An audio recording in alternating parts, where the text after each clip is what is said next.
اعوذ باللہ من الشیطان الرجیم بسم اللہ الرحمن الرحیم الصلاة والسلام علیک یا سیدی یا رسول اللہ وعلی آلک و اصحابک یا سیدی یا حبیب اللہ مولاي صل وسلم دائما ابدا علی حبیبک خیر الخلق کلہم هو الحبیب الذی ترجى شفاعته لكل هول من الاحوال مقتحم۔ اللہ رب العزت کا بے پناہ شکر ہے کہ اس نے آج مبارک دن تمام دنوں کے سردار جمعۃ المبارک ہم سب کو نصیب فرمایا۔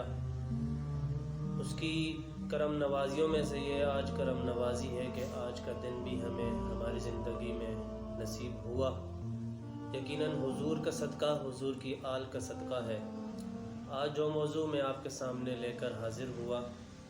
بہت ہی درپیش آنے والا یہ مسئلہ ہے۔ چاہے چھوٹا بچہ ہو یا بڑا بزرگ ہو، عورت ہو یا کسی بھی جنس سے تعلق رکھنے والا شخص ہو،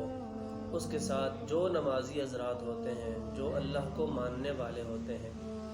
اللہ سے خوف کرنے والے ہوتے ہیں، ڈرنے والے ہوتے ہیں،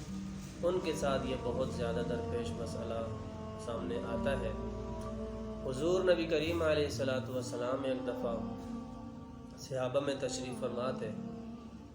صحابہ سے عرض کرتے ہیں، کیا میں تمہیں ایسی چیز نہ بتا دوں کہ جس کے ذریعے اللہ رب العزت انسان پر راضی ہوتا ہے، اس کے گناہ معاف ہوتے ہیں، اس کے درجات بلند ہوتے ہیں، مسجد کی طرف زیادہ قدم لے کر وہ چلتا ہے، مطلب کہ جتنا دور سے وہ آئے گا اتنے زیادہ اس کے قدم ہوں گے، مسجد جا کر نماز کا انتظار کرتا ہے، تو یہ اس کے لیے جہاد پر جہاد، جہاد پر جہاد ہوتا ہے۔ وضو ایک وہ مبارک عمل ہے، حضور کا فرمان علی شان ہے کہ مومن کا ہتھیار ہے کہ جب انسان وضو میں ہوتا ہے تو اس پر شیطان اثر نہیں کرتا، شیطان کے وسوسے انسان پر اثر نہیں کرتے۔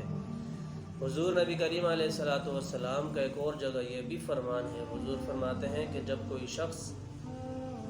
دن میں 5 مرتبہ وضو کرتا ہے، گویا اس کے گناہ اس طرح جھڑتے ہیں، اس طرح ختم ہوتے ہیں جیسے درخت سے پتے جھڑتے ہیں، اور حضور نے شاخ کو ہلا کر بھی بتایا کہ اس طرح پتے جھڑتے ہیں، اور جو انسان دن میں 5 دفعہ وضو کرتا ہے